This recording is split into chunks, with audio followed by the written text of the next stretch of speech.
Ibi est familia natus, asset familia habis. Maybe in the last minute of your life you want to be something more than a goddamn savage! Sanguinarias homo entonces.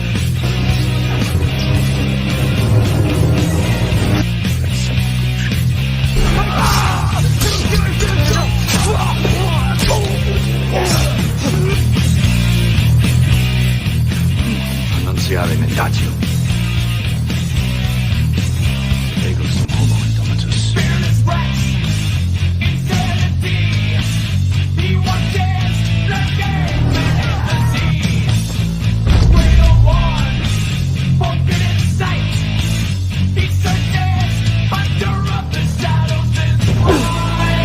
You like this? You like being food for the immortal?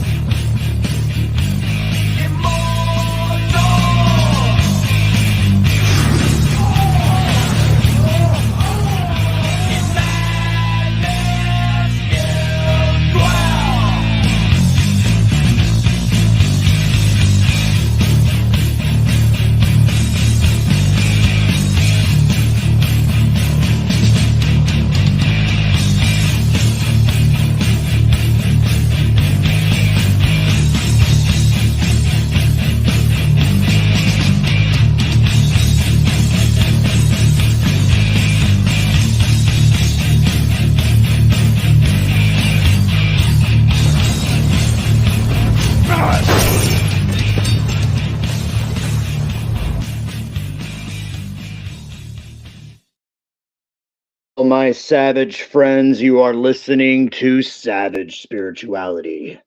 This is the voice of Immortal Coil, Patal, one of God's own prototypes, a high-powered mutant of some kind never even considered for mass production. Too weird to live, too rare to die.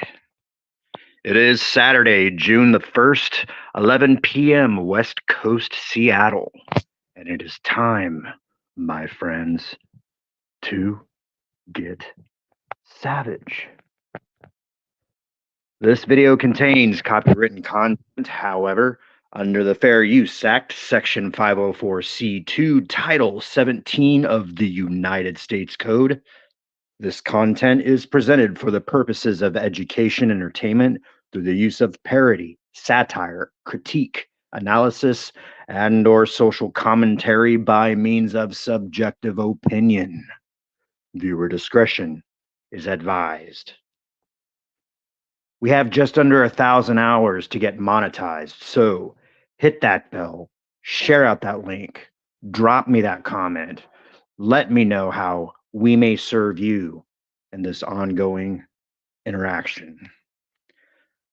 I want to say hail to the chat. Right off the bat, we have the Mighty RR, Loyal Soldier, joining us. Hail, my buddy.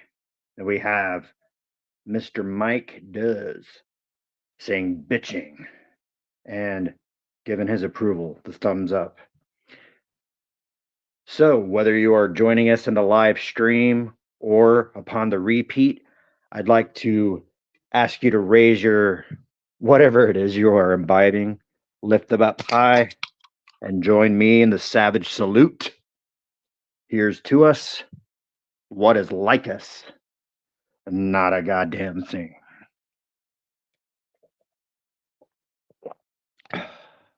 Taste like the facts. And there she is sneaking in right after I've hailed the chat. Miss Jillian Tapping, representing our international audience, the cultured English folk as they will, does they will, will they? We'll see.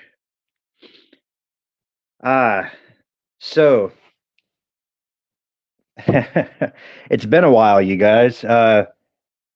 If you joined us on Steven's last live chat, which was last Thursday, which terrible at math. I want to say it's the 29th, 30th, somewhere. I guess it doesn't depend if you're on either side of the international date line. You can go check it out on his channel. It was the Sage and the Savage, Return of Immortal Coil. Yeah, I've been a little bit busy lately. Stephen was kind enough to kind of deflect things and manage things so as to not cause too much worry. But essentially, I spent a month in jail in Pierce County Jail, and I didn't like murder anybody. I didn't grape anybody. It was actually they charged me with failure to appear in court because they sent a court summons to an incorrect address.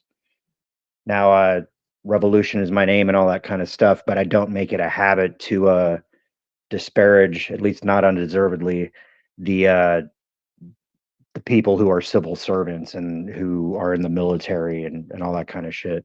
It takes a lot of gumption and stone to deal with the uh, sort of riffraff of our society, uh, which doesn't go to say that there aren't people who enjoy the power and the title and the shiny badge more than they should, more than they ought to. I'm not talking about those motherfuckers. I'm talking about the people who actually care about the shape of society.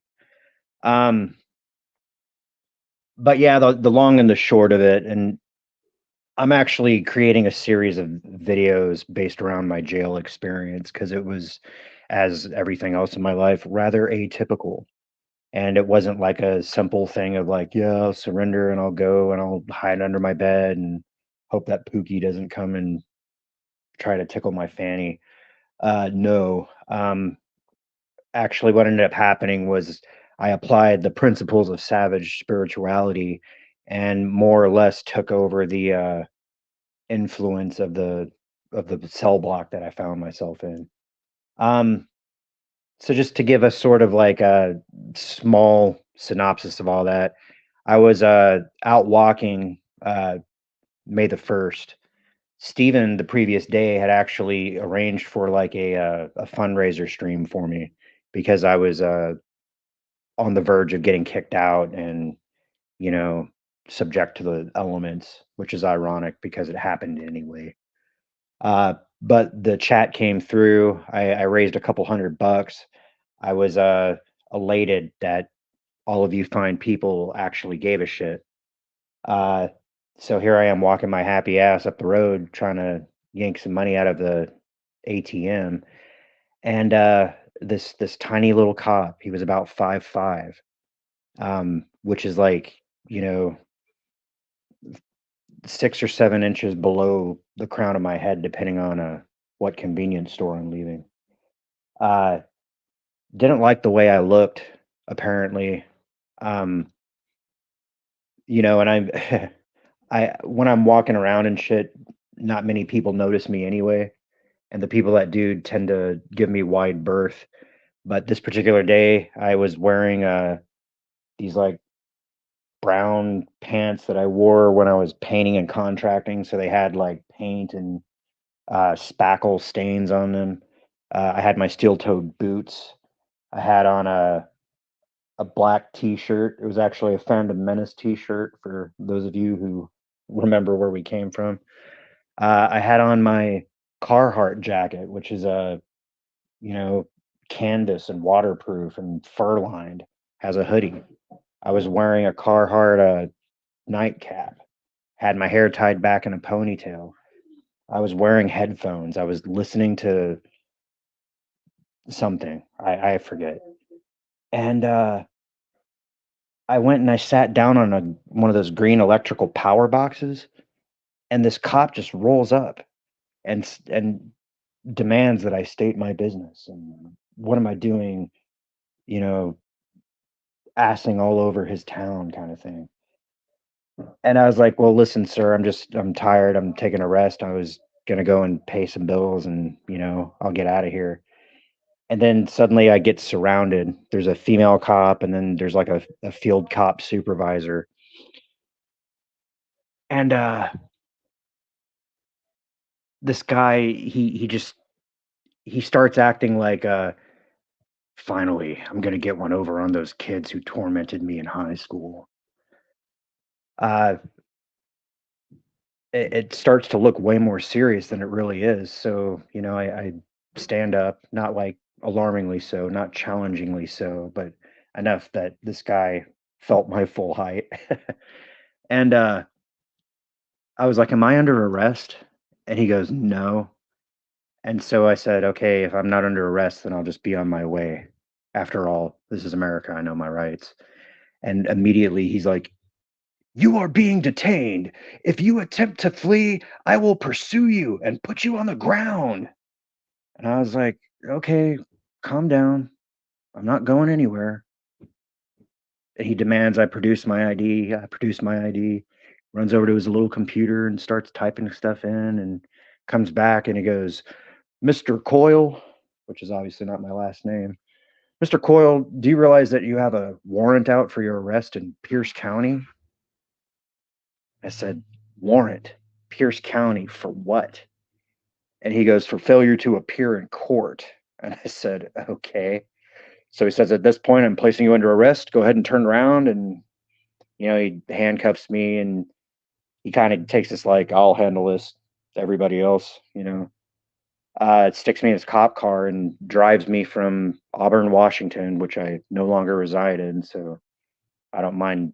I don't mind saying what city it was, all the way to Pierce County Jail, which is in downtown Tacoma, and where I discover the reasons why I'm there. And nevertheless, my blood family, the people I'm related to, wouldn't answer the phone. I tried to get a hold of them through my 2 free calls, numerous collect calls, bail bondsmen over the course of 3 or 4 days. And finally, I accepted my fate. I'm going to be a resident there. So, you know, there's a couple of days of what the fucking. I'm not going to lie to you guys, but essentially, I came to the place where I was like, okay, if I'm going to be here, I'm going to be here. And there's no reason why I should change who I am inside from what I am on the outside, because after all, uh, the savage spirituality, the man of savage spirituality, um, realizes there's two choices. You can bend to the will of the environment that you find yourself in, or you can make your environment bend to your will. And this isn't like an intimidation game or a dick measuring contest. This is sheer spiritual force and sheer mental force. Because I'm surrounded by guys who have like tattoos and their hair is braided. They got names like Pookie, and there was a B and a C and an E, like alphabet people. They walk around saying "Hey" all the time. There's people like Flim Flam and Turbo, and so nobody used their real names. And they're all looking at me. They're like, "Well, who the fuck are you?" And I introduced myself like James Bond. I'm like, "Coil." They said, "Coil." I said, "Immortal Coil." And they said, "Okay." And right off the bat, they realize I'm not your fucking average animal. I'm a different sort of beast. Um, there's a lot that you can do with body language and nonverbal communication. I understand that. Um, none of these guys had an emotional intelligence past the age of, I don't know, 12, 13. Maybe some of the smarter ones, 16. And even though their physical bodies presented anywhere from age 18 was the youngest guy, all the way up to guys in their 60s. Most of them were operating straight off the hip with a street kind of vibe to them. All those like fucking slang terms that kids use that don't make any sense. That's how those people talk. And I can understand that shit via the context. I'm actually very good at English, despite being an American dirtbag. Uh, but I talk like how I talk. I talk to them just the same way I'm talking to you. I don't have any compunction about using big words.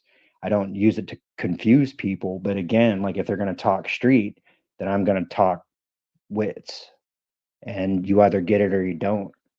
And if you want to fuck with me and exist in my space, you'll make that effort to try to understand me, just like I would make the effort to understand whoever for whatever reason. So, how do you entertain yourself in a place like that? Um, It's funny. There was this kid running around, and I'll call him Sonny Jim. I don't want to expose anybody's like jail names or their actual names, so all the names I'm using are fictitious, right? This little kid I called Sonny Jim. Now he wanted me to call him something else, but you know, when you're that young, you kind of have to earn the fucking hair on your nuts. You know what I mean? You don't come to me with a painted mustache and a peach fuzz beard and say and demand terms. I'm like, nah, Sonny Jim. Uh, uh, he was just like, I'm bored. This sucks. I'm bored. And I was like, listen, Sonny Jim, jail's not supposed to be fun. I mean, make of it what you want. It is what it is, but you're here to think about why you're here, not to, watch TV and jerk off with your buddies, you know. Uh, so how do you entertain yourself? I read quite a bit. Matter of fact, I made it my business to kind of become the librarian, like the custodian of the books that we were allowed to read, which sounds like a lot more magnificent station than it actually was. Our library consisted of a push cart that had 3 shelves, and the push cart was probably, I don't know, about a a yard and a half long by about a yard high, or 1.5 meters for my British people. Um, And, I took care every time, like, I was out, because they lock you down and there's 2 tiers, and the tiers take turns being out for a day. When I was out, I would arrange the books alphabetically according to the author's last name, and then the last shelf was, like, theological and spiritual and think about why you're in jail type subject matter, you know? Uh So I would do that, and people saw me reading a lot. They're like, "What are you reading?" And I'd try to explain it to them, but, like, if it wasn't, like, a picture book or a graphic novel, a lot of times they weren't interested in it. And believe it or not, I found quite a few, books. I wrote down some authors. I'm gonna be releasing a video here in the future about the books that I read and all that kinda shit.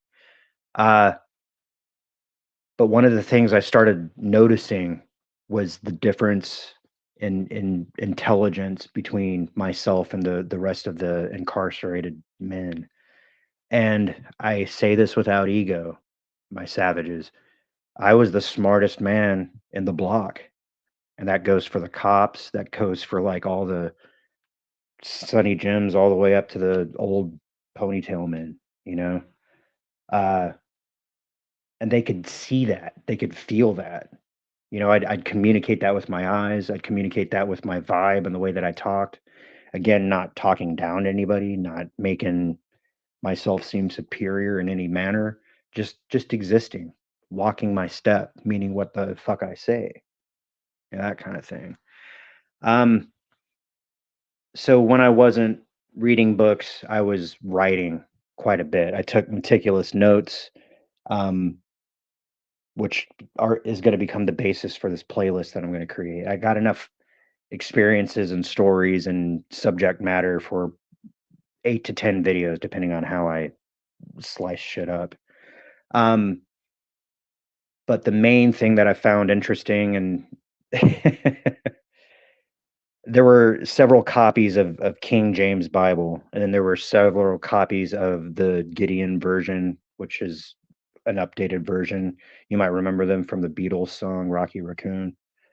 Um, and then there was like the new international version of the King James Bible, and then there was several books that were just the New Testament, and it was typically the New Testament with the Psalms, and then like I said, numerous self-help books. Now, I can't really do anything about the self-help books because those are other assholes' opinions. I can do something about this asshole's opinion. So, one by one, I would take 2 or 3 Bibles at a time and go back and annotate them by adding a codex, because most of these Bibles had, like, blank pages at the beginning or the end, and I hand wrote notes into the Bible knowing that, the people who read them and came across them, because these books, like, people will grab them, and when they're transferred to different cell blocks or whatever, they'll take them with them and put them in those libraries. They'll go where they need to go, and whoever needs to read them is going to read them. I remember one day I was sitting there writing it out, because you can either sit on your bunk and fuck around, or there's numerous like lunch tables.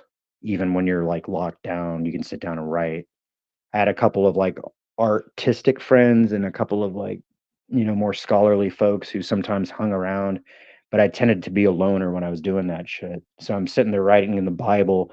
Motherfuckers would be walking by going like, "What are you doing?" I said, I'm annotating the Bible, and they'd be like, "Well, why are you doing that?" And I said, "Because I'm uniquely qualified to." And they'd be like, "Okay." And they'd kind of step back and watch me work, but then they'd come back later and try to figure out what it is that I was writing.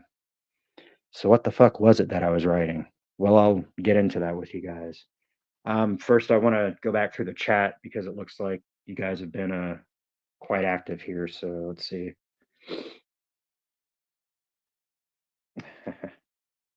This is funny. We got Deborah Cohen. She says, "Hey, Immortal Coil. How you doing, sweetie? Thank you for joining us. It's good to see you guys again." We got Decepticon, Cave of Collectibles. I know him as Decepticon King. Him and I go way back to several different shows ago. He's one of the few people that I've actually communicated with offline, and you know, he's been generous in the past, both as a dude and when the chips were down, kind of thing. So welcome in, sir. It's interesting that you're catching me on the I went to jail show. So stand by. We'll we'll get around to all that. Uh, Mike says, if cops don't get you, the code compliance will. If code don't get you, the neighbor will. If the neighbor don't get you, the judge will. Of course, if none of them don't get you, the blood relatives. Dude, I told my story to this guy in jail who I'll call Vietnam. Uh, he was an older guy. He was probably in his late 50s. But myself, I'm 43. He was closer to my age ish, closer ish. Is that how do you conjugate that? I started telling him my story about how I wound up there, and he goes, "So you're basically John Rambo." And I was like, "What'd you say?"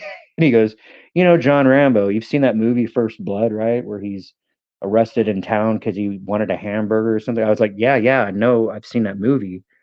I get the I get the context, but I find it generally amusing that you made that connection. So I told Steven that, and he laughed for about 15 minutes. And if you go back and watch that last Sage and Savage show on his channel, he spliced together some First Blood some First Blood scenery. Uh, so yeah, John Rambo.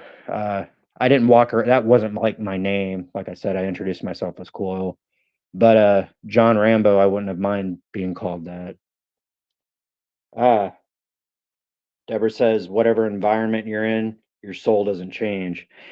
You shouldn't, no, you shouldn't let your surroundings nor the people around you cow you in any way, ever, ever, ever.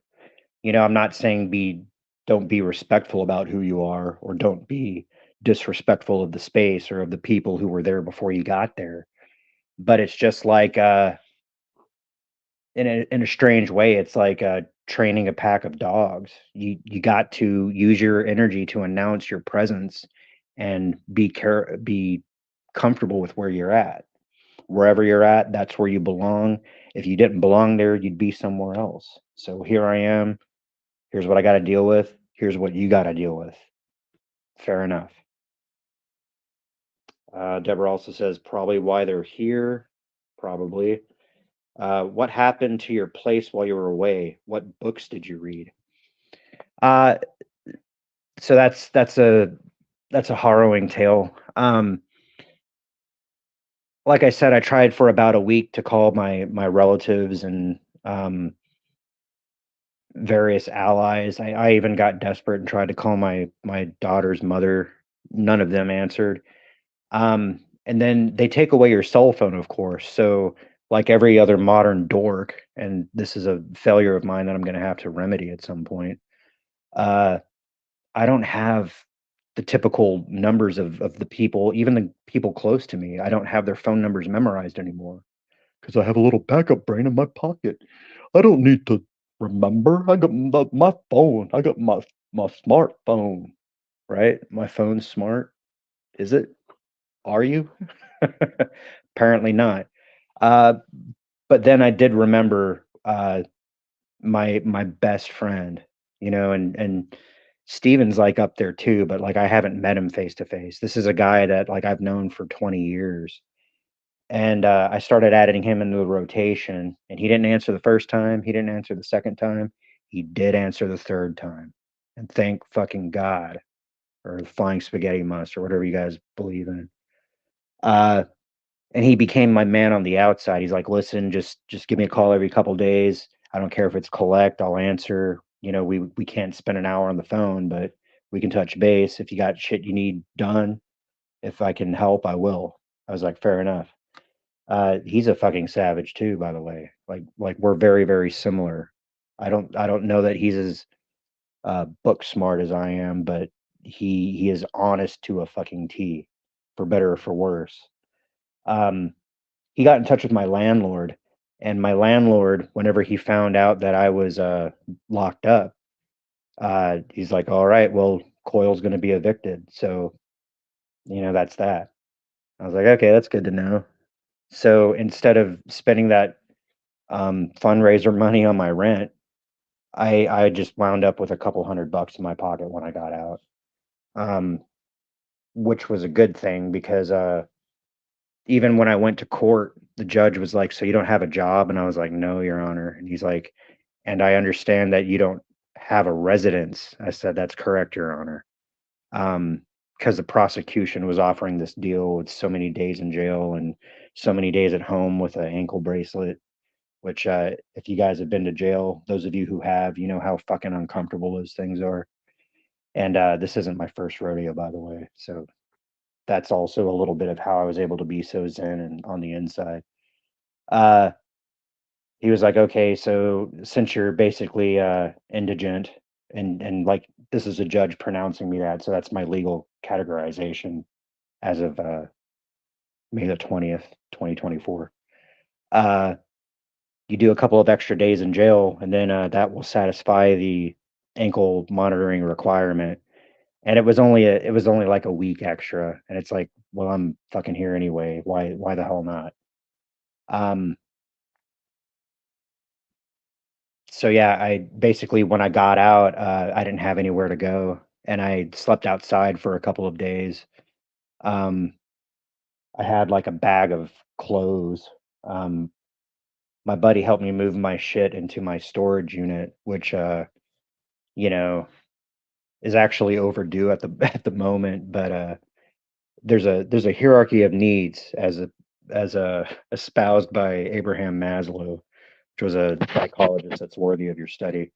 And basically, he says like you need to eat and sleep something before you can worry about finances and uh, becoming a model citizen and all that shit. So, you know, uh, my buddy gets back in touch with me, the one that my man on the outside, and he's like, "So what's up? What are you doing? What's your plan for tonight?" And I was like, "Well, it's not raining, so I could probably find somewhere like under a tree or something that's not too bad." And he's like, "Nah, fuck that. Listen, it ain't much, but I got a mattress in my garage. You can crash here for a little while and figure out like a job and all that kind of shit." And I was like, "Man, I don't want to. You've already helped me so much." He's like, "I insist." You know. So yeah, I'm living in my buddy's garage right now. There's a mattress on the floor. I have like basically bags of necessary things, and anything that's unnecessary is fat that I have trimmed away from my life. It's basically savage spirituality and practice. It's like the modern day ascetic. You guys are familiar with your Buddhism, and that's that. So, what books did I read? I did keep a list of those because again, like I'm gonna be making videos about that stuff, but Let's see here. I got my notes fucking everywhere. I used to have some sort of organizational system. Used to being the preeminent word there. All right. Well, I read a bunch of Norse mythology. Um, I was reading, what's the guy's name? His last name's Cornwell, and I want to say it's Brian Cornwell. He wrote a series of books called the Saxon Stories, and it was the basis for a TV show called The Last Kingdom. And it's essentially about the Viking raids on uh, early England in the 9th century, before England was a proper country, and you had like Mercia and Northumbria and Wessex, and like city states essentially, or country states. Um, and there's a fictional character who is basically giving it's like historical fiction, but it's very much like about war. It's about a Northumbrian who was born with a name and a title and all that kind of stuff, but at the age of 10, he's captured by a Danish warlord and raised as a pagan, like Hel Odin.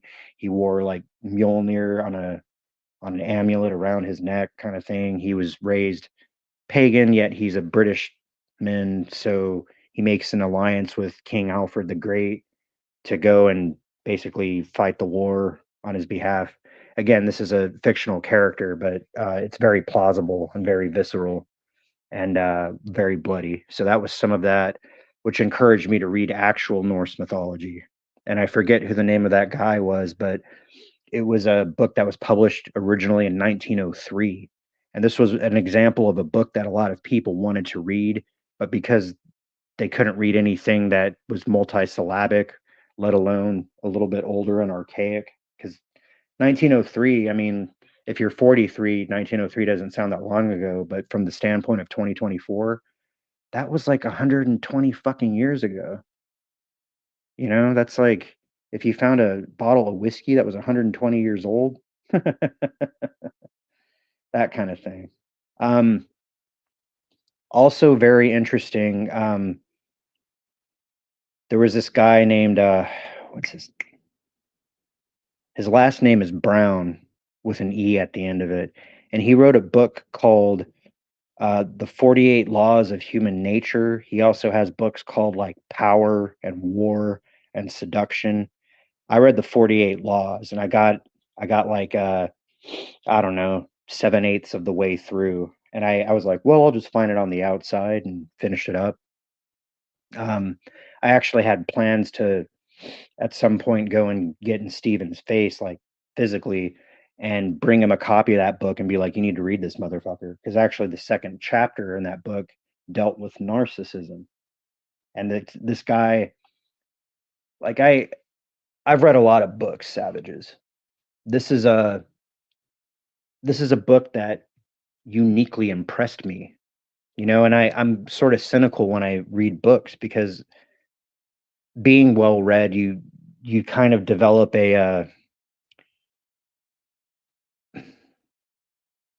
general knowledge that once you've been enlightened and impressed, the books either say the same shit that you've already read, or they say it from a different perspective, or very rarely you'll find parts that add to it in very meaningful ways.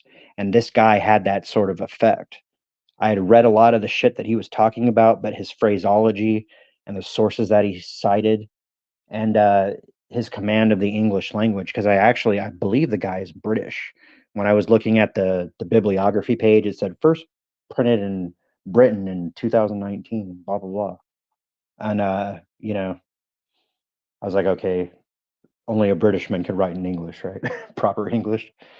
Um, but essentially, he would introduce a historical figure and give a biography of the life, but it was in context of the chapter heading. So if there's 48 laws, there's 48 chapters. You see how this is working. So he'd give the historical information in a very fascinating way. It's kind of like a history lesson, and then he'd break down why that particular law and psychology and approach to life was valid, and very methodically break it down. It was very fascinating, and I found myself not able to put the book down. So I actually had to read that book kind of in shifts around the other shit that I was doing. Uh, and it genuinely reinforced a lot of shit that I already knew. And just like I said, it was different enough that I was captivated by it. I was like, well, holy shit, there's other smart people in 2024, aside from you guys. Aside from the viewers of this program, there's other intelligent people in 2024. So that's what I was reading, Deborah.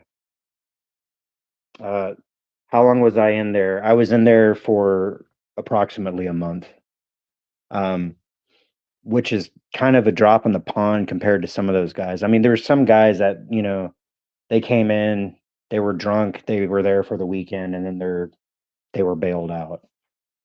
There were other guys. The guy that had the longest sentence that I talked to was this dude who went by the name E, and he was going to be there for 17 years. And like I say, like it sounds like a long time, but when you actually meet these people, they look like they belong in jail. And when they say I'm doing 17 years for this and that, it's not surprising. You see the way that they walk around and the way they talk and all that kind of shit, which I'm not saying I judge a book by its cover, but being there for 30 days, my inclination is to watch people and study their body languages, watch the relationships, who they talk to, who the people they talk to, are they saying the same thing to guy A that they are to guy B? You know, all that kind of shit. So I knew everybody there, even though I hadn't met them. And oftentimes, like I'd meet somebody new and they'd be like, "Hi, my name's Flim Flam," and I'd be like, "I know who you are." And they'd be like, "What?" And I'm like, "Yeah, I've seen you talk to that guy. I watched you go over there and you made a phone call. I saw you do that." And he's like, "Huh, you saw that, huh?" I was like, "Yeah, I'm a very observant fellow." You know, just shit like that. And again, it's not disrespectful. It's just kind of like, oh, this is a motherfucker who pays attention. Okay. Uh, Deborah says you could write a book about it. Well, I'm gonna do one better. I'm creating a series of videos, probably 8 to 10 videos, um, about the basically bringing savage spirituality to jail, which isn't to say that I had converts and people were like, "Oh, I'm gonna be savage too." But it's real life applications of shit that I talk about. It's easy to say like, the savage, the spiritual, this motherfucker, coming to you live from Seattle. But like, what does that look like on the outside? A lot of people, and I do this to a degree, like ham up their personalities during their live streams. Um, I'm pretty much the same guy off YouTube that I am in real life, except in real life I talk a lot less. Um, again, this isn't arrogance. It's just like most of what I have to say goes over the heads of the masses, except for you guys. That's why you're here and listening to this either live or in the replay, because you get it. And I don't want to waste my breath trying to talk to people who have their ears closed. Half of me wants to save the world and half of me wants to go and live on the fucking mountain. I have a hard time with that sometimes. Some days one option sounds better than the other. You know what I mean? Let's see. Again, Deborah says, I bet they were intimidated by you, your high IQ. A little bit, you know, um, at a certain point they sensed the intellectual difference. The only other guy who came close was actually the guy that slept in the bunk above mine. And I'll refer to him as the Muslim because he had been a Muslim for about 4 years, and he actually had a prayer rug. He went and did the prayers 5 times a day, and he'd create a sacred space. He made it very clear, like not to intrude upon the sacred space. And I was like, dude, I'm all about sacred spaces. Somebody intruded upon your sacred space while you're praying, I'll fucking get in their face. And he's like, well, I appreciate that, but that's not your duty. Blah blah blah blah blah. So we had an understanding. And he started like coming at me like probably everybody else in the jail did. Um,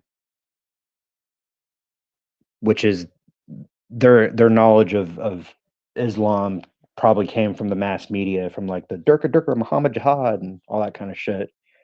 Um, but actually, like way back when, a long time ago, a lot of the advances in the maths and the sciences came from the Islam traditions. Now, that's not to say that there aren't fucked up corners of their faith. It's the same thing with any sort of fundamentalist religious thing. You can get lost in the letter of the law, and you can become easily influenced by domineering minds, especially if you're weak-minded or you needed to be told what to say or how to act or how high to jump or where to pee or what hand to shake, that kind of shit. It's also cultural. It's also a historical piece of time. A lot of those things were customs based on guys who lived in the sand, you know, which is a harsh environment. And you also have to compete with the prevailing uh, competing theologies at the time, you know. But he started talking to me, and he became aware that I knew, like I had read the Quran a couple times. I know what the fucking book says, and I was like, "Oh, you're talking about this, right? You're talking about you know how." It was highly contextual, but I was actually telling him things that about Islam that he didn't know, and he's probably like 33, 34, He's not terribly younger than me, but he's a little bit younger than me, but he's also used to not meeting intelligent people. So we would have very thoughtful conversations. Um, he was, and I would rib him. I'd be like, so, like somebody would come around and start giving him shit because, guys give each other shit. And that guy, Sonny Jim, I was talking about earlier, he'd come around and, kind of be like, yo, what up, motherfucker? You dumbass fucking blah, blah, blah. And of course, the Muslim would fire back. He'd be like, "Yeah, you all dumb motherfucker, you up your ass, up your mother's butt, whatever." And Sonny Jim would try to be like, "Hey, Coil, can you believe what this guy's saying, this motherfucker?" And I was like, "I don't know, Sonny Jim. You're actually talking to probably this guy above me. He's probably the second smartest guy on the cell block." And he's confused, but then like the Muslim got the reference, and he's like, Sonny Jim's all confused. The Muslim's like, meaning that Coil is the smartest guy here. The guy's like, oh yeah, well, and he fucked off. He basically he entered he entered a contest of wits unarmed. Yeah. Um. But other than that, like I actually wore my hair up like a Qui-Gon Jinn from the Phantom Menace. And that's kind of who I was thinking about when I was doing that, because it frames your face a certain way. I had a I had like a short beard style kind of going on. Uh, like I shaved my sideburns off, and I shaved below my jawline, so it was a very distinct look. Plus, like I don't know, like I look kind of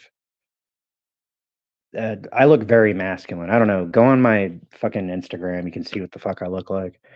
Um, but I knew how to carry myself, and I knew how to project my energy, all that kind of stuff. I wasn't trying to pick fights or anything, but I was determined to be where the fuck I was and not have to apologize about it.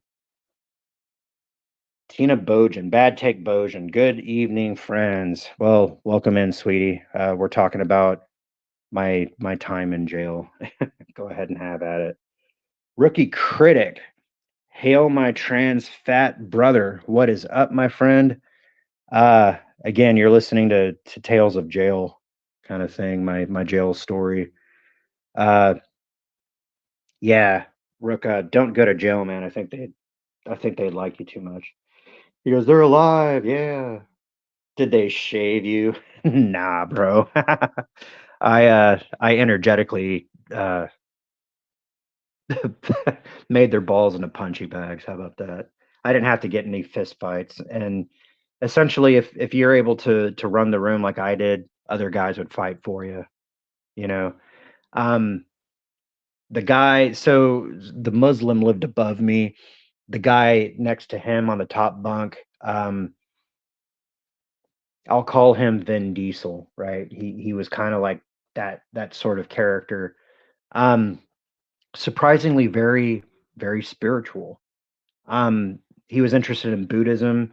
His mother was actually like part Spanish and part like Native Alaskan. And I started asking him stuff like, well, was she like traditional or was she like a res bitch or was she? And he goes, no, she was a little bit traditional. She knew about some of the heritage and the culture. And I was like, okay. Um, do you know about dream walking? Blah blah blah. And he was actually pretty savvy. So he and I would have pretty good discussions, but then he'd turn around and be like making prison crank and hanging out with like the main dudes on the cell floor, you know. And I didn't know that the first time I started talking to him. He was just like the guy in the next bunk. So I'm like, hey, how you doing? You know, what's going on? Did you have a good night? You know, that kind of shit. And then becoming friends with him and realizing the station that he occupied, I was basically like shooting the shit with the guy on the floor. Because I mean, I'm serious, you guys. It was like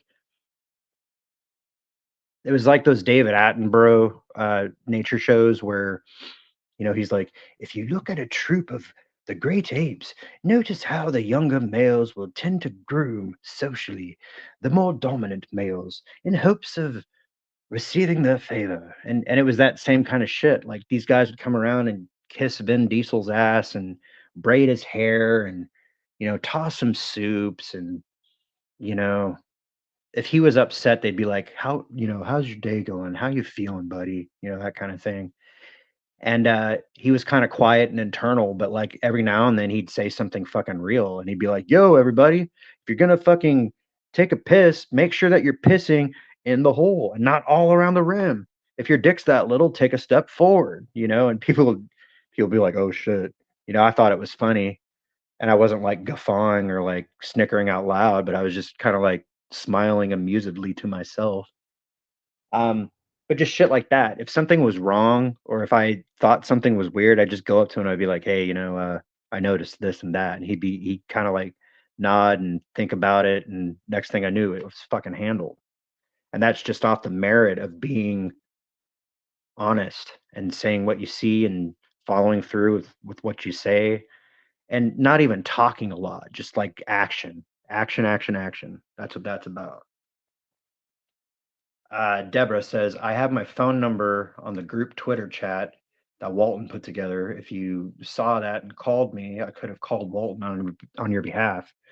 Um, you know, I I didn't see it.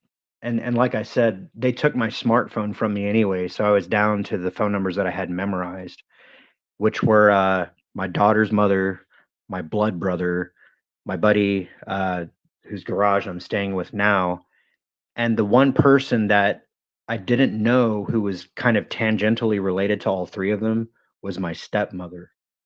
And I was trying to find my stepmother's number by any means necessary, could not do it. Um, let alone internet access in jail. That's not going to happen, Deborah. But I'll tell you what, I'll write it down, and if I ever find myself in jail again, then I'll hit you up. Thanks, sweetie. Um, Ironically though, like talking to the Muslim, he was like, "Well, if you're trying to get a message out on Facebook, I was like, "Yeah, actually, if you can do that, that'd be cool." And I tried to get his woman to talk to Steven and talk to Code and Steven. Rookie, you'd like this. I was saying, so he knows that it's me talking and not anybody else. Tell him that in Pierce County Jail, the trans fat red gaze principle does not apply. And I hope Rookie knows what we're talking about there because it's funny as fuck. And I'm just gonna kind of leave that a mystery for the moment.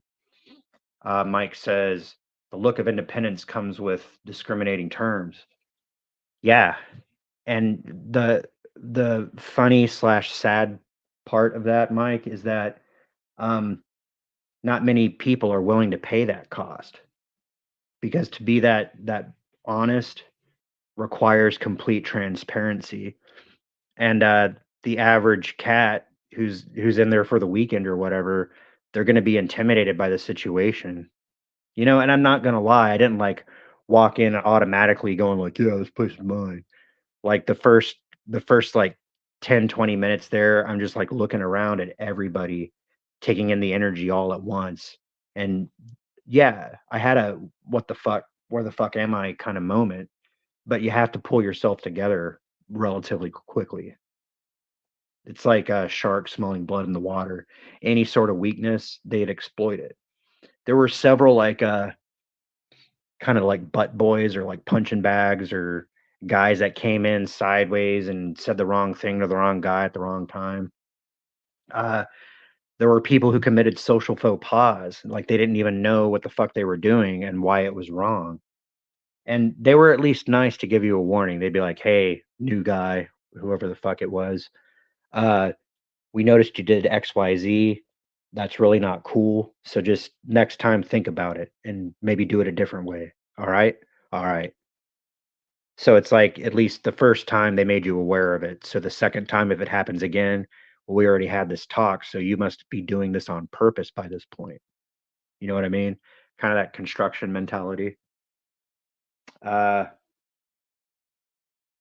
Deborah says, got to keep up with the storage payments so the storage people don't auction your stuff.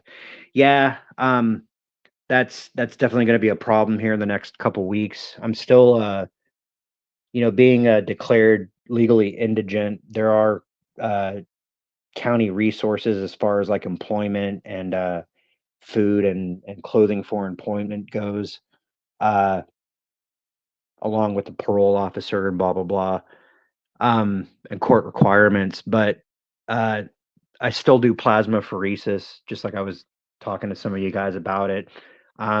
They'll suck your blood out into a machine and spin it around and return um, the cells to your body, but keep the liquid and turn it into medicine. They'll pay you for that. So there's one nearby. I can do that to at least pay my phone bill and keep my storage unit from being auctioned off. If you guys want to, you can throw some money in my PayPal. It's paypal.me/immortal coil. One of you mods, one of you wrenches, you can throw that in there if you can find it. Shit, toss me a donation if you're feeling generous. If not, then thanks for listening anyway. Um, Rook says, "You're going to blossom into a butterfly soon enough." Thanks, Rook. Like I'm eating my Wheaties. I stayed in school. I believed in myself. My mom always told me that I was handsome and special. So I think I might just make it in this crazy world. Thanks, buddy. Um, for those of you who don't know, Rook is one of my oldest YouTube friends. We've known each other for years, and he's actually one of the few people from this milieu that I've actually met in person, that I've actually like sat down and had a beer with, and met face to face. He's a good guy. You guys should go subscribe to his channel. The reason he's called the Rookie Critic is because relative to the sphere that we came from, which is fighting the culture war, fighting the takeover of popular culture and old IPs by ideologues and political people, um, essentially trying to retroactively uh, insert far leftist ideals into entertainment pillars. The same people who made non-binary Star Wars characters, and Lando fucks robots now, and the Ghostbusters are women, and Thor is their secretary. That kind of shit.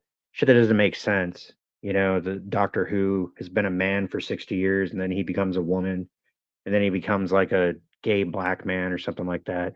Which I'm not. Listen, I'm not attacking people's identity. If you want to be a lesbian or you want to be a gay black man, that's fine.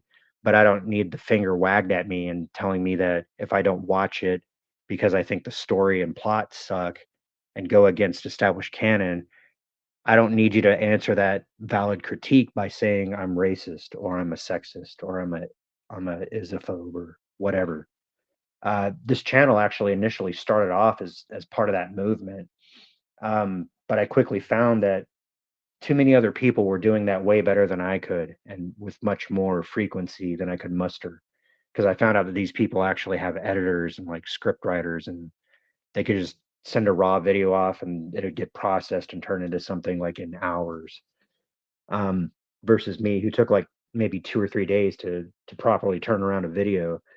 And in this sort of thing, like it's like up to the minute, up to the second, up to the hour kind of reactions to ongoing events. And these are guys who are like professional YouTubers. They don't have day jobs. They don't have to go swing a hammer or build a house or tear down a building or, drive a tractor or whatever the fuck. They get to sit in their basement all day and make content, you know, which I'm not disparaging them, their station of life either. I'm just saying I can't compete.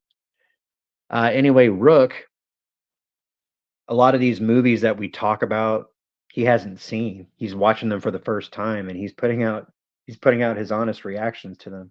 And in some ways it's kind of cute. It's like, yeah, listen to this guy like finally watching something that's been around for 4 years.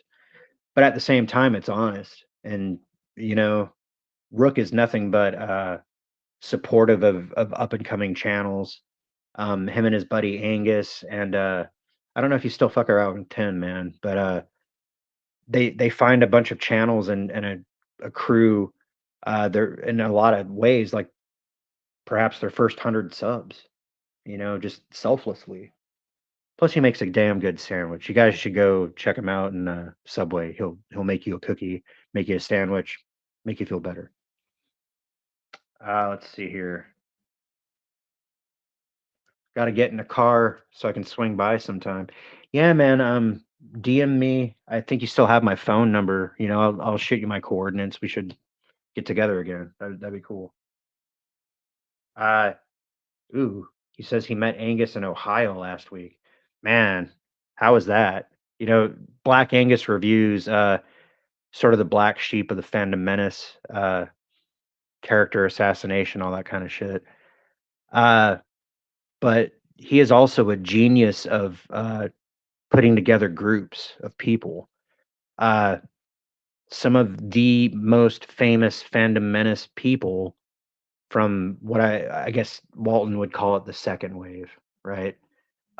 Black Angus directly discovered they were under his wing for a little while, so to speak, before they exploded and were adopted by other more well-established channels. Yeah, that was him.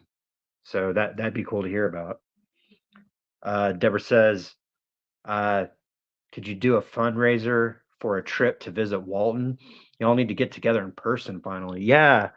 I was actually around like the second week that I was in county. I was sitting there thinking, well, if I'm being evicted and I got nowhere to go, I might as well take my money and buy a plane ticket out to Philly and just, maybe I don't even tell Walton I'm showing up. Maybe I just show up and, you know, uh, but then it became apparent that I'd have to be dealing with a parole officer whose first meeting is actually on Monday. And I'm not so sure as to the frequency of check-ins, like in-person check-ins that the guy's going to want. A parole officer, if you guys haven't been in trouble like I have, they basically make sure that you're sticking to the decrees of the court following your release from jail. And the court has ordered me to do certain things, which I've been proactive about. So I'll have something to like walk in with and put on the table. Plus, like I have a way with words. So even if I don't have like a three-piece suit and shiny shoes, um, I can articulate my position with more or less more eloquence than he's used to dealing with. Because I'm serious, he's used to like, hey yo, CO, what the fuck? What up, man? Hey, I'm doing pretty good, ain't I? Hey, can I take a trip down to Cali, go see my boy? Shit like that. And somebody coming in and actually talking normal might convince him I'm a different animal. And if I explain to him, if I see him a time or two and I explain what the Trainwreck Express is all about, choo choo, motherfucker, I might be able to get out of state for a sec and do this trial run with Steven and see how the fuck it would actually look like. You know, I get along well with him enough, talk on the phone for a couple of hours, but getting around the guy and actually, and it's probably similar to like how Rookie did with Black Angus. It's like it's one thing to talk on the phone. It's another thing to like be, you know, it's another thing to sleep on Steven's couch and eat his food and build a fort in his fucking house. Um, Steven's typically like the co-host, but he actually has to work early uh, in the morning. He had a setback himself. It's kind of funny because like the month of May for the Savage and the Sage like had some fucking some fuckery occur, and it humbled us, and it stripped us of our of our creature comforts. Not that I was that comfortable a creature before, but for Steven, he's like, you don't understand, I have to walk and take the bus and I don't have a car. And I was like, ah, poor baby. you know but I get it. Steven actually has a career where he has to haul around tools and you know computer components and shit, so a vehicle is necessary for his line of work. Whereas I'm highly portable and can just show up and do shit. Um, Jill's, she says, this one excerpt from the Traces of Norse Mythology, the Isle of Man, read before the Isle of Man, Natural History, and Antiquarian Society, Ramsey, December 18th, 1903. That might be it. The version that I was reading had a blue cover and it had an oval image as the cover illustration. And it was very thorough. It basically broke down all the major deities. It gave several examples from the Eddas and from the sagas. Actually, the word saga came from Norse mythology. And then there was a section at the end where it did like a comparative mythology with the Greek pantheon. Um, it's too bad he didn't really talk about Mesopotamian pantheons because there's really a lot of commonalities, which I think suggest a common air quote mythological predecessor, which can be and has been the topics of many other shows. Yeah, that's it. That's it, sweetie. You found it. Um, Deborah, you were people watching. Yeah, that's what I do. Even when I'm not in jail, I tend to people watch and judge very carefully whether someone's worth having a conversation with. Because I'm like one of those guys, I'll be standing in line at the grocery store and someone will turn around and just be like, well, my brother, my sister, my cat, and my dog, and my aunt, and my uncle, nah. And I'm like, I don't really give a fuck. I'm just trying to buy some, you know, ramen noodles. I don't know. I just have that face, I guess. I'm the guy that that's you think it's okay to talk to me about all that shit.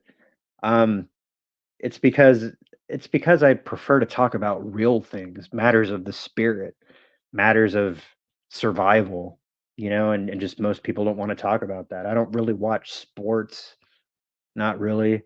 In the days that the guys in the jail wanted to watch basketball and took over all the TVs, uh, fuck.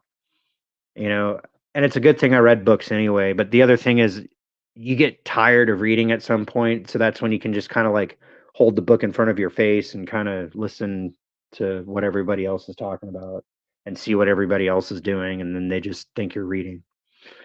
uh a little jail tip for you guys: don't go to jail. I don't follow those tips.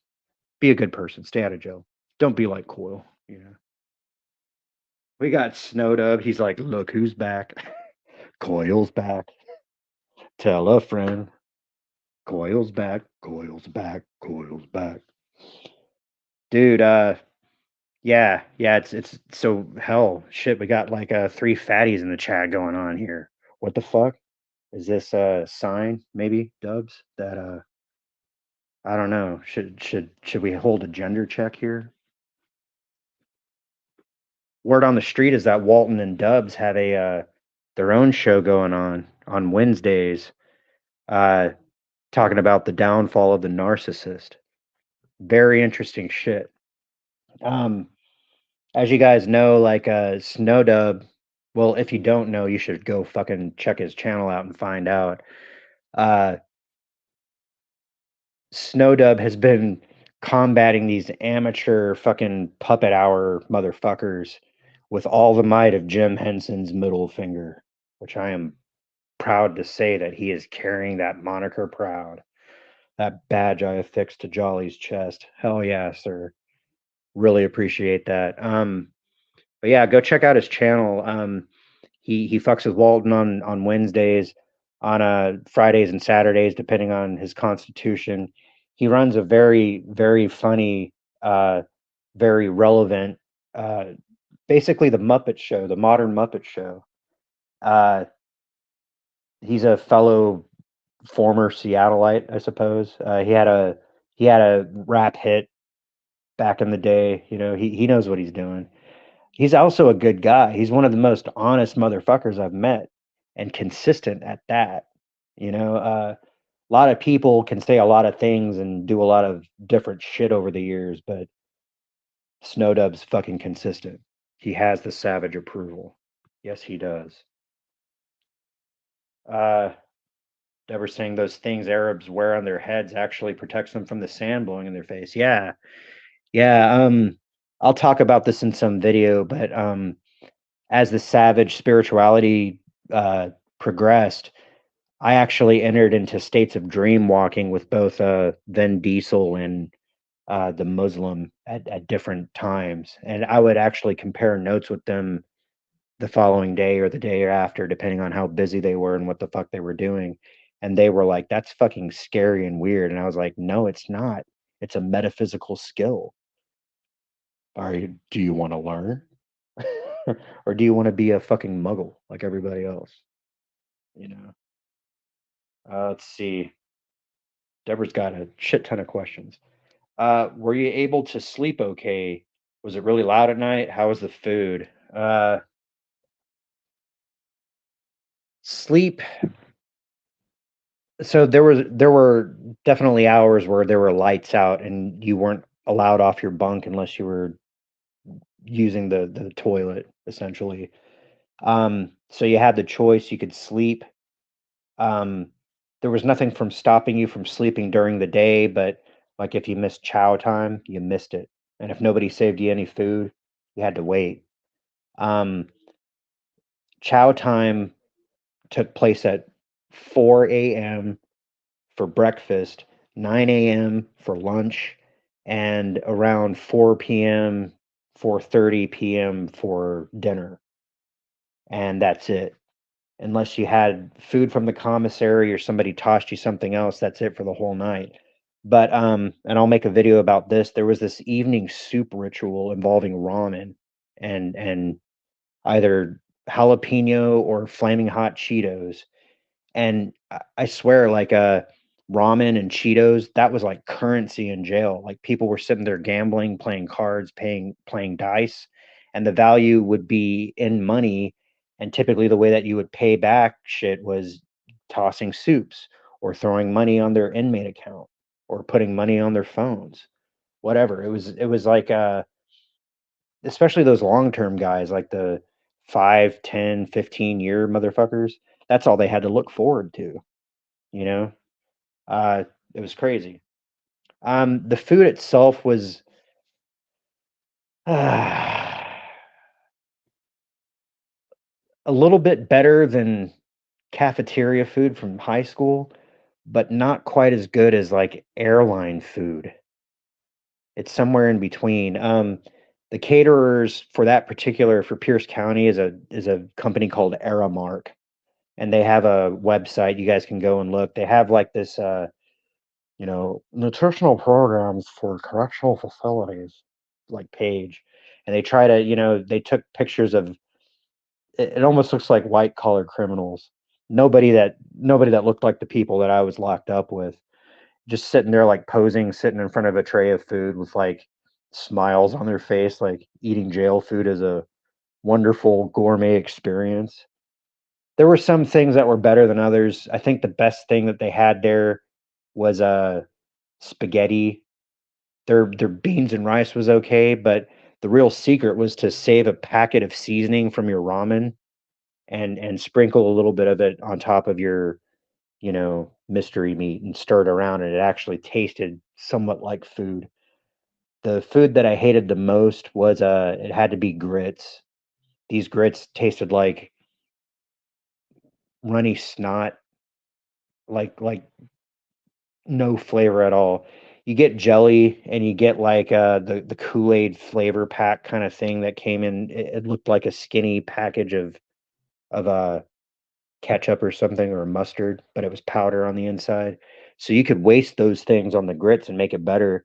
But there were actually people in there that like thought grits were delicious. So I just eat everything else and like trade the grits off for whatever, extra jelly, extra, and you can use those other ingredients for other applications. People were making like sauce that goes on top of the ramens and all that kind of shit, or you could sell them whatever. They give you other shit for it. It's a food-based economy in there. It's insane. Uh, there was a hierarchy going on. Yeah, there were guys that basically ran the floor. Um, some of the guys that ran the floor actually were also trustees. So trustees get extra privileges. They get to stay out during lockdown, but the trade-off is they have to like scrub down the toilets and take out the trash and pass out the foods and count the sporks when they come back, that kind of thing.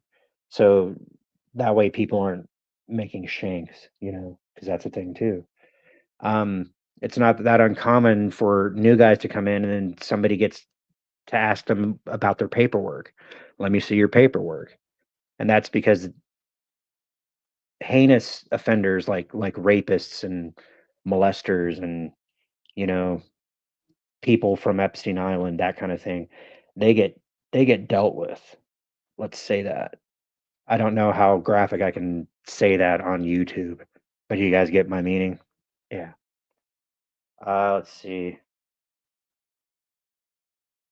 Uh, Deborah, again, I hope that you being in jail won't happen again. I don't think it will.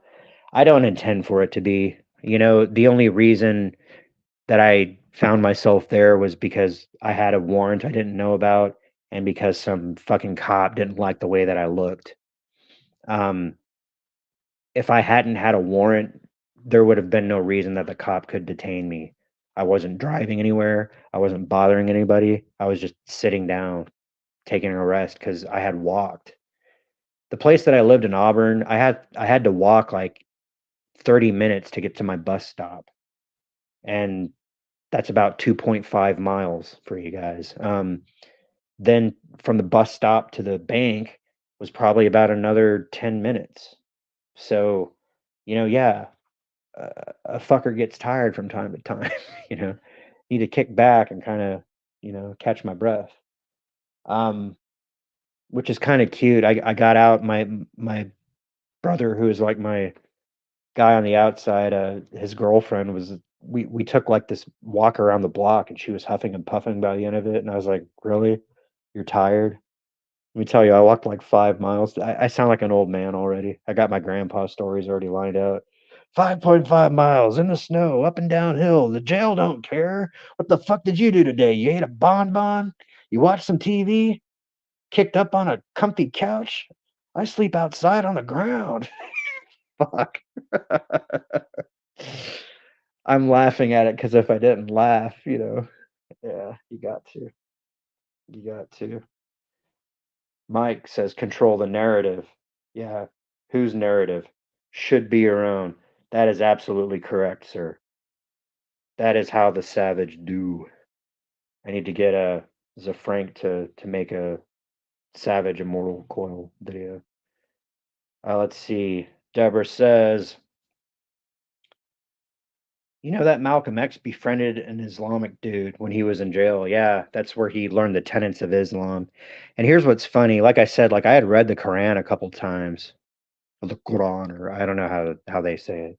I had read it a couple of times, so I was more familiar with it actually than he was. Now he had memorized like key passages, and he was able to burp them out with the regularity that his Christian counterpart would be able to do. But it's kind of like how Christians, every Christian knows like John 3:16.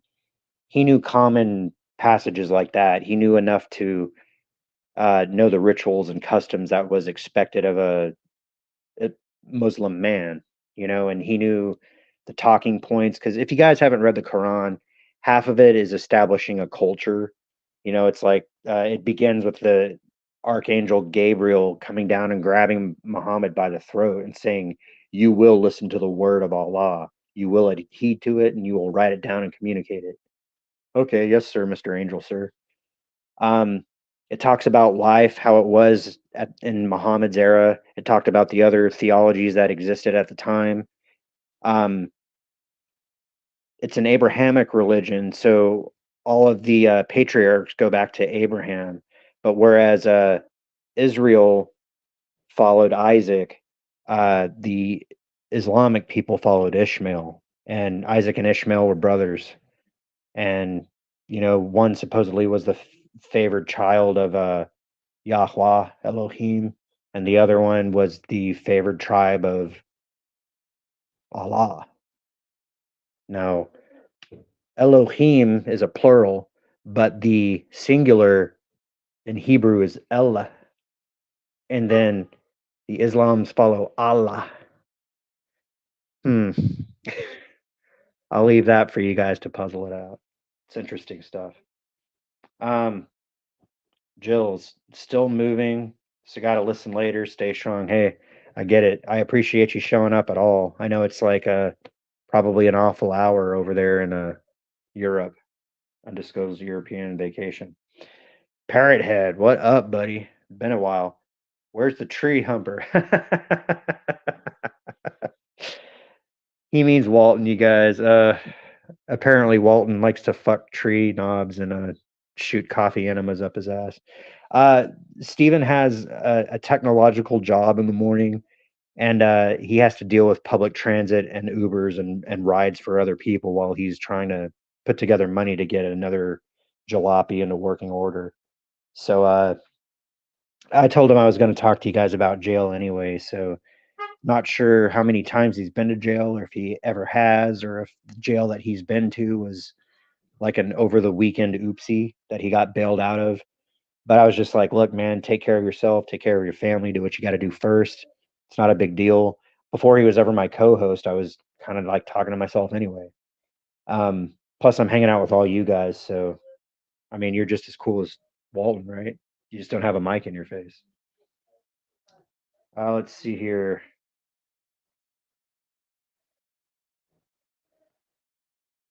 You guys are talking to each other. That's kind of funny. Okay, here we go. Our Mesopotamian cuneiform tablets tell some interesting stories. Yes, they do. Actually, let's see here. I'll go ahead and I'll launch into some of this stuff. So essentially, like I was saying, part of how I entertained myself was by annotating the Bible. And motherfuckers would come around and watch me writing in the Bible, and they were like, "What the fuck are you doing?" I said, "Well, I'm adding a codice to some of the blank pages on the Bible." And they're like, "Why are you doing that?" And I'd say, "Because I'm uniquely qualified to do so." And they go, "Oh." So they kind of back off, because I'm using like college words with them. And, in some ways, like guys in general, but especially guys in jail, they like to verbally spar with one another. That was my way of verbally sparring, because I knew that I was talking from a place that they had no retort for, and if they did, I'd skewer them, So essentially, I went over the different versions, but you had like a version of the Bible that was King James, whether it was the these and thous and thighs and all that kind of stuff. And then you had like a modern English updated version where it was more like 1960s, 70s vernacular, which is more or less the way that we speak today, except without all the slang. And then you had like New Testaments that included Psalms, but it was just like the life of Jesus from Matthew, Mark, John, Luke, all those guys. Luke. So for the Old Testament, here is what I wrote. And you guys feel free to, ask questions. I'll get around to them. But I want to read this. So I'd find a blank page in the front or the back of the Old Testament. And in the table of contents, usually they had like quick references like here's the 10 Commandments, here's the fall of Adam, here's Cain killing Abel, here's the Tower of Babel, here's blah blah blah blah blah. And usually there was enough room at the bottom that I could write in codex and then put page 575 or whatever. So here's what I wrote. I put quote unquote Lord in capital letters equals Yahweh. Open bracket, singular, proper name, close bracket, skip a line, and then quote unquote God equals L, singular, non-Terran entity, Elohim, plural, multiple non-Terran entities. Therefore, Yahweh Elohim designates one particular non-Terran entity extant amongst many. Remember, the Hebrew were enslaved at different times by the Hittites, the Babylonians, and the Egyptians, among others, and it is through this lens that the Torah was first orally transmitted before finally being written down. The original Hebrew was translated into Aramaic, then Greek, then Latin, then into Old English. This only occurred centuries after the Councils of Nicaea, in which many books were edited out of biblical canon by the Romans. These books are now collectively known as the Pseudepigrapha, the contents of which Yeshua and his contemporaries would be intimately familiar. The events depicted in the Old Testament occurred during the transition of the astrological age of Taurus into the age of Aries. This is the age in which the Elohim and their offspring warred amongst each other for dominion and supremacy upon the face of the earth, while Terran human armies were used as pawns in their conflicts. The events of the New Testament describe the transition of the age of Aries into the age of Pisces, when the Elohim left the earth, leaving mixed bloods and Terran humans to their own devices. And then I signed it Immortal Coil, AD 2024. That's for the Old Testament. Now, seriously, read the Bible and tell me that that's not what it is. Okay? So for the New Testament, some of what I just read is going to be reiterated, but I added some Jesus-specific elements. Okay. The events of the New Testament describe the transition of the astrological age of Aries into the age of Pisces, when the Elohim left the earth, leaving mixed bloods and Terran humans to their own devices. Several wise, vagabond sages lived during this time, including Mithras, Zoroaster, Tyrus of Apollonia, and Yeshua of Nazareth, whose sojourn to Tibet in his second decade resulted in an internal transformation which he began to communicate to the people living in the region of his birth, the then Roman province of Galilee. Perceiving the effect Yeshua was having over the masses, particularly in the arena of the dominant polytheism versus his own personal understanding of reality and its creator, the Roman state cast him as a terrorist. He was not one to be hunted. Rather than allow the conflict to escalate to mass physical violence, Yeshua asked his most trusted servant to approach the Roman priesthood. He allowed the state to mock him and kill him. The state believed that his philosophy would die with him. The state was wrong. What transpired instead was the exponential growth and embrace of the Christian philosophy. Attempts were made to combat the message, up to and including killing for sport in public forums. These attempts proved unsuccessful. Rome, in response, over the course of the following 3 centuries, changed their approach from combating the message to controlling the message, transforming itself from an imperial autocracy into a theocracy. Several councils of Nicaea were convened, in which many books, including the Book of Judas Iscariot, the Book of Mary Magdalene, the Book of Jesus Christ, were edited out of biblical canon, amongst others, by the Roman Catholic Church. These books are now collectively known as the pseudepigrapha, largely hidden from all save the most learned of mankind. That's what I wrote in those Bibles.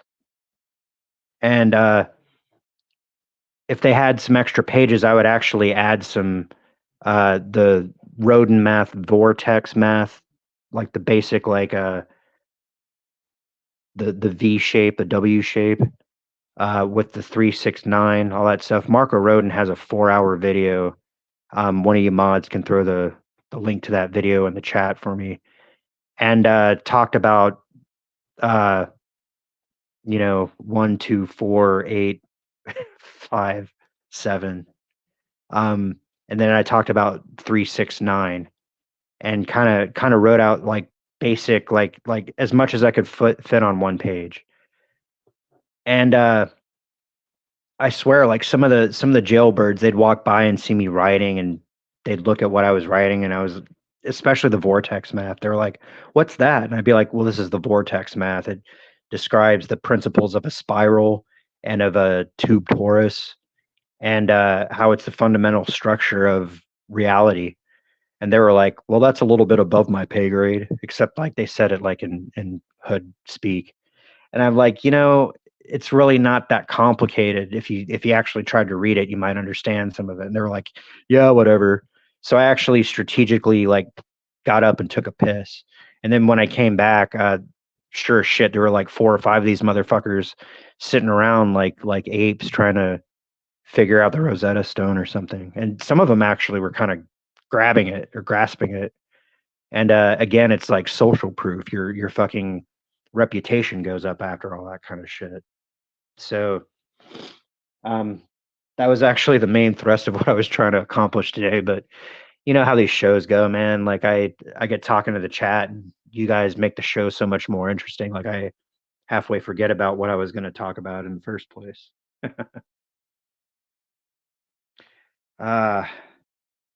Need to wet my whistle. Go ahead and savage salute. Here's to us what's like us, not a goddamn thing. That's another thing. I used to not like coffee, and then when I was in jail, I got drinking coffee, and now I like it. So not drinking alcohol in it, not with a parole officer and shit. You guys drink it for me. How about that? Deborah, she says, that's the same company I worked for when I was a cook on campus. You worked for Aramark. Okay. Hopefully you cooked some better shit than the shit that we were digesting. And the only good thing about jail is that you get 3 square meals a day, whether or not you eat them. Some of that stuff you were able to like store and stash and use in the county economy, as it were. But yeah, you got fed, your bowel movements were regular, that kind of thing. You had hot water most of the time. But a lot of these guys that would end up like talking to me and philosophizing with me, because I also met like in particular, there was this old army vet, and he was like a Afghanistan vet, and he was a sniper. And my father was military. I've hung out and grown up amongst a lot of military guys, so we were able to get down on a very visceral level. And he started like, "Do you like coffee? Have you ever tried coffee?" And I was like, "Well, yeah, go ahead. Let's try it out." And it tasted like stout beer to me. I was like, "Huh, this kind of tastes like Irish death." And my great grandparents, they were alcoholics as well, and they used to pour like whiskey in their coffee. So I was like, "Oh, okay. If coffee tastes like this, I know how whiskey tastes. I know how coffee makes me feel. I know how whiskey makes me feel." Bing, lights go on. And I was thinking to myself, one day in the future, if I take another drink again, I might try the Irish coffee, as it were. Let's see here.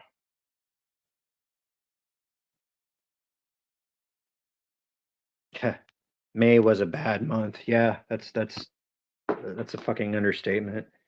Follow the cotton thread right here. Appreciate that. You guys go out and support my boys. Let's see. Yeah, damn grits are the fucking worst. I agree. Papa Cotton, man, we got all the fatties coming out tonight in lurk mode. I appreciate it, Look. Thanks for coming out, bud. So what? That's like four fatties.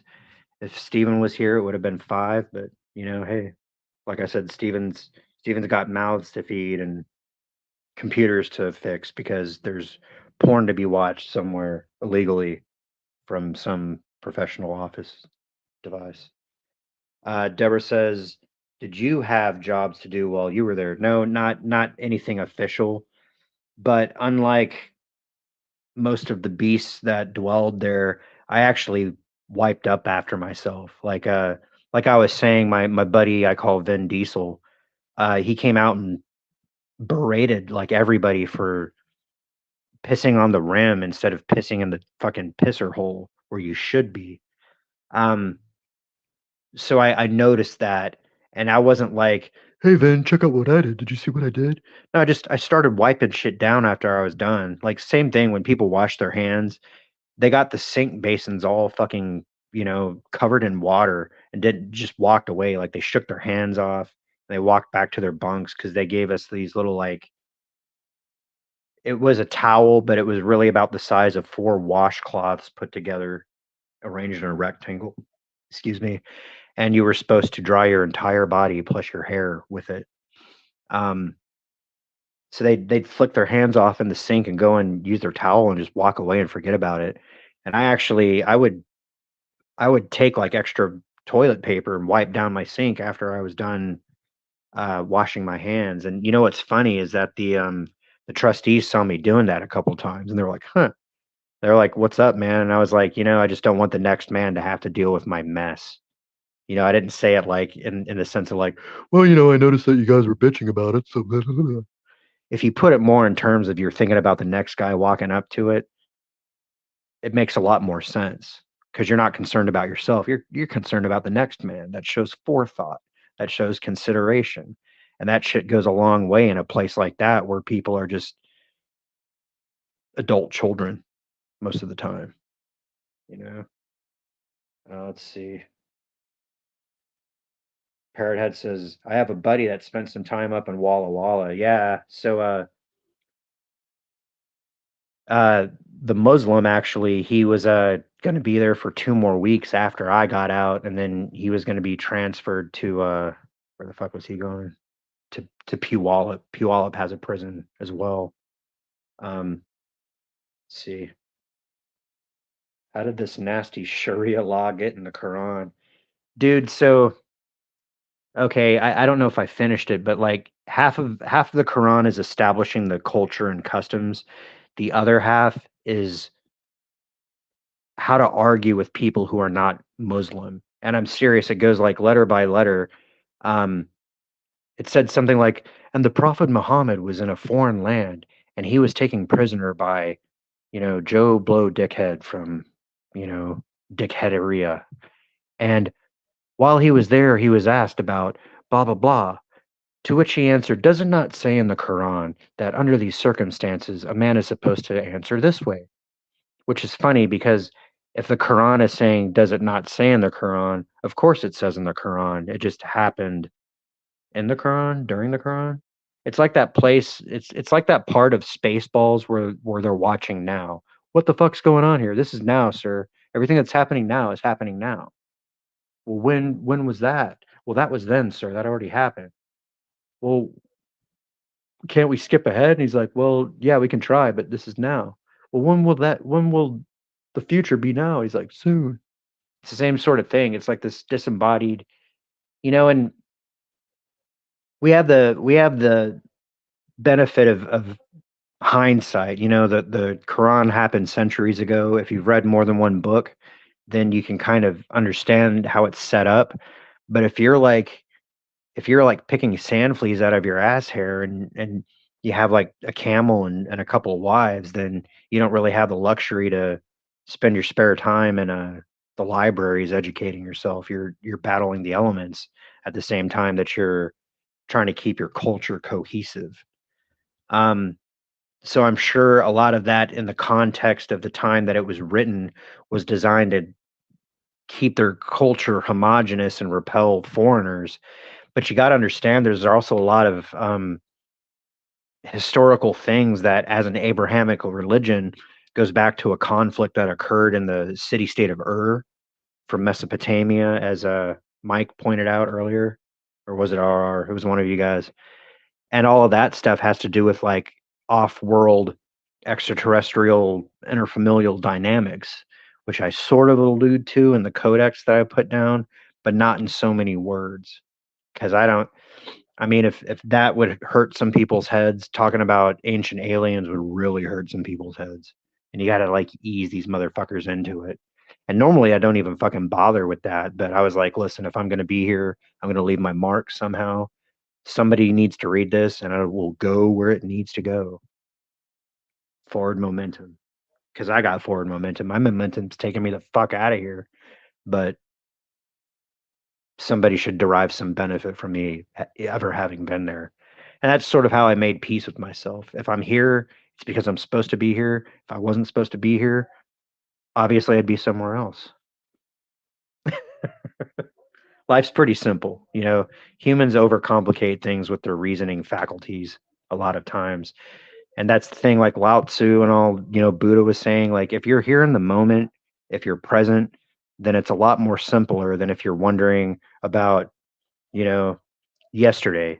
If you're worried about yesterday, you're living in fear. If you're living in the future, you're living in anxiety. But if you're solely concerned with the present, then you're just dealing with what is, as it happens. I'm not saying don't plan for the future. I'm not saying forget the past, but I'm saying don't let fear and anxiety drive your fucking functions. You can't do anything about either of those beyond what you can do. And what you can't do, let it go.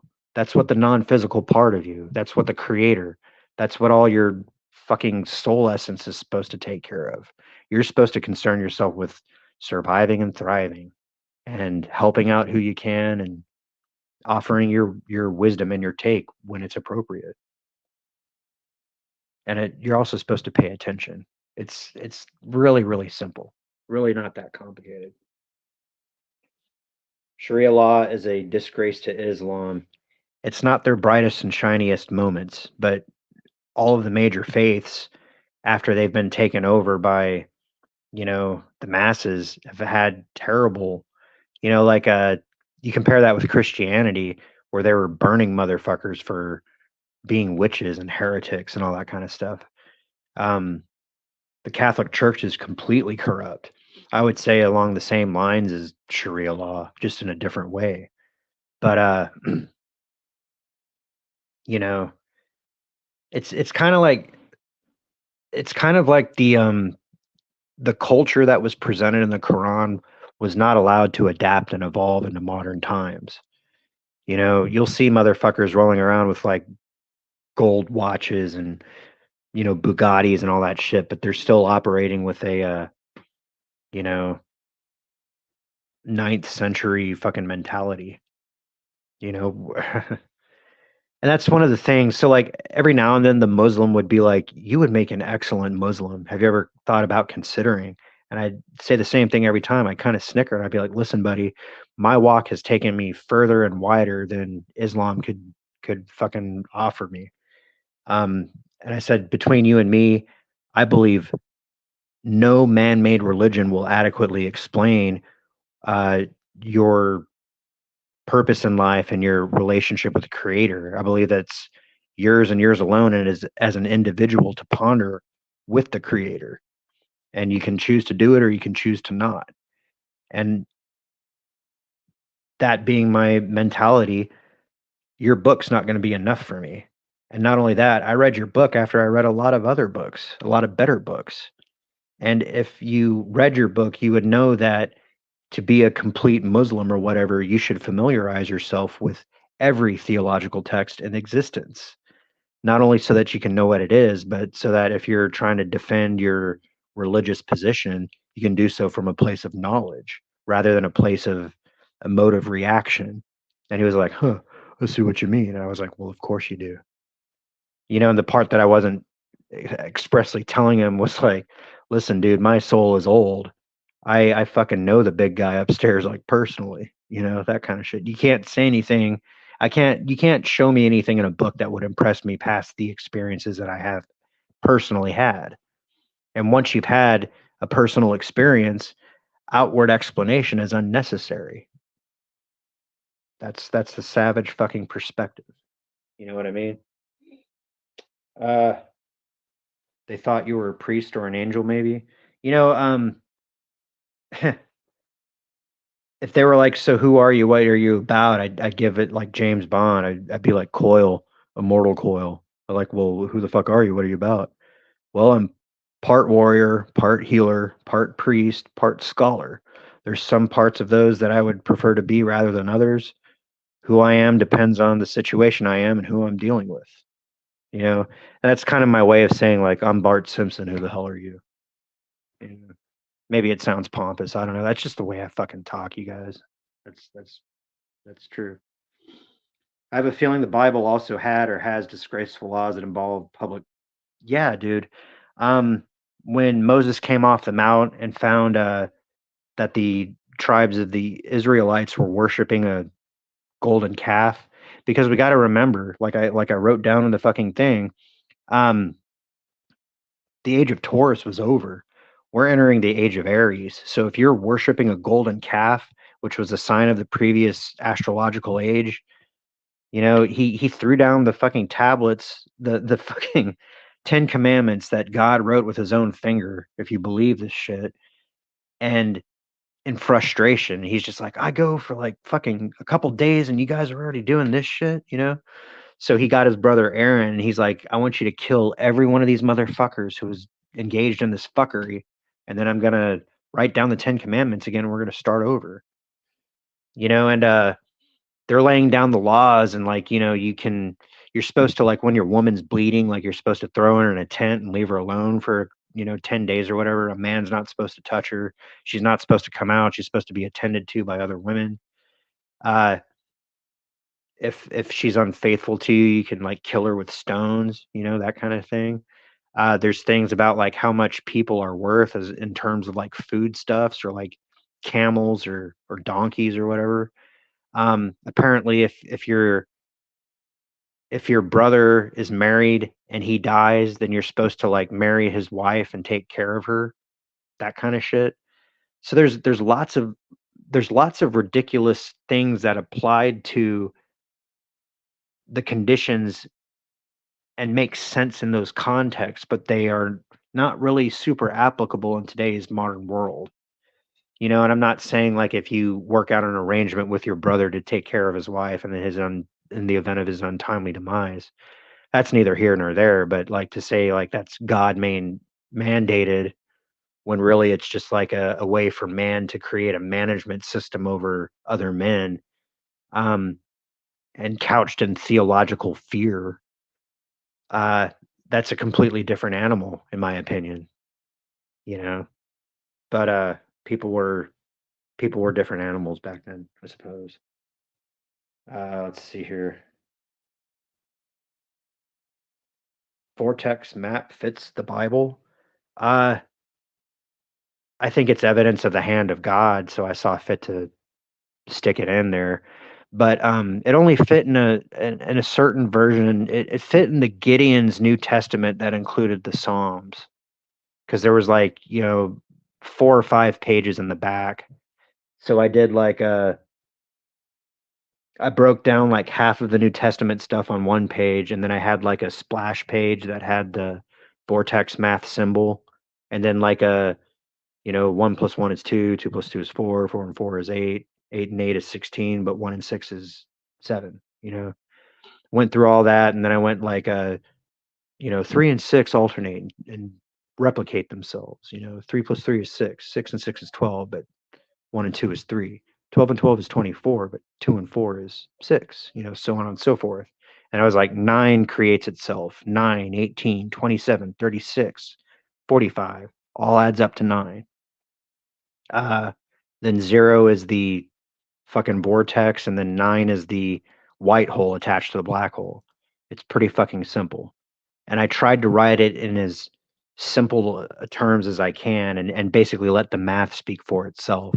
And that's what I was saying. Like, all the homies were gathered around the table, like, kind of pondering the Rosetta Stone, and some of them were getting it and going like, "Oh, look, you know, 7 and 7 is 14, but 1 and 4 is 5, and then 5 and 5 is 10, but 1 and 0 is 1, and then it starts over. Look what." And there's this, and I just, yeah, like, I took a piss and let them discover it for themselves.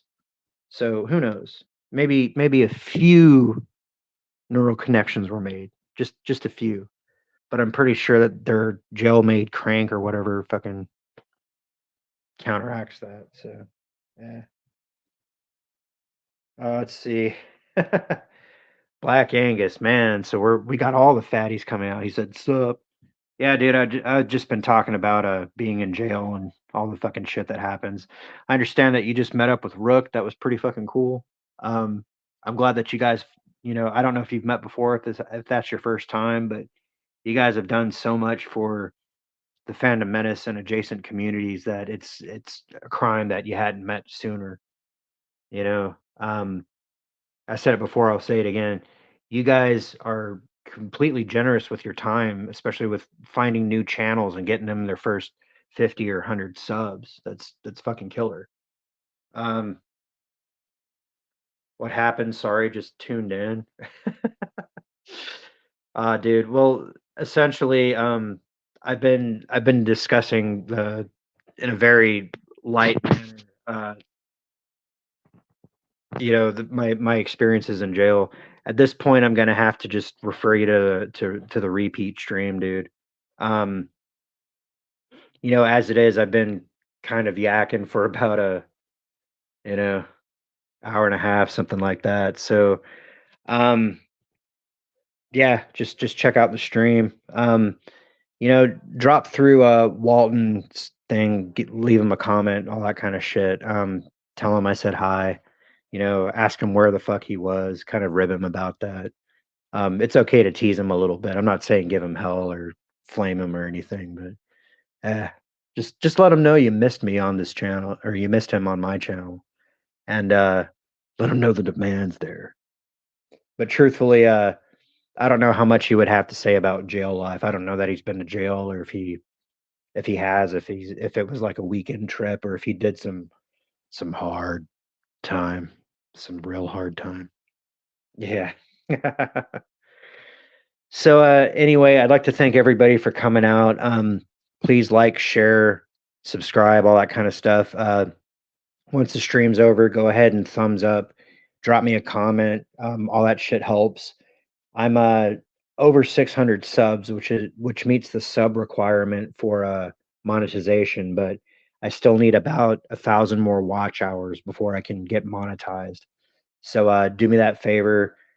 Check out my past streams. I got a series of about 8 to 10 videos, depending on how I organize the shit, dedicated to this jail shit. So than that, I'd like to invite you one last time. Raise high whatever it is you are imbibing. Join me in the savage salute. Here is to us. What is like us? But not a goddamn thing.